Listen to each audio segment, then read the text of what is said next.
තිප්පිලි එසේත් නැත්නම් වගපොල් ලෙස හැඳින්වෙන මෙම ශාකය ඉතාමත් වටිනා ඖෂධයක් බව ඔබ දන්නවාද? මේ ශාකයේ මුල් ඒ වගේම වියලි කරල් ඖෂධ විදිහට භාවිතා කරනවා. විශේෂයෙන්ම මෙය තුන්දොස් නැසීමට උපකාරී වන ඔසුවක්. එනම් වා පිත් සහ සෙම් රෝග. මෙහි මුල් හා ගම්මිරිස් මුල් චූර්ණය එළකිරින් බීමට දීමෙන් මව් කිරි වඩවා ගන්න පුළුවන්.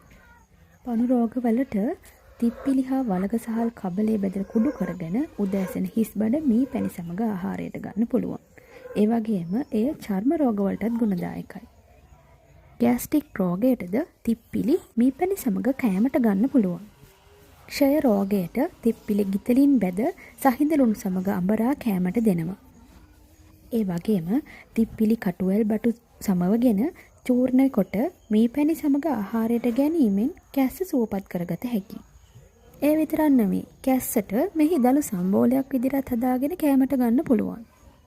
ඉතින් මෙම ඔසුගිනු පිරි ශාකය අතීතයේ ගැමියන් බුලත් විට කන විට ඒ රස කර ගැනීමට එකතු කරගෙන තිබෙනවා.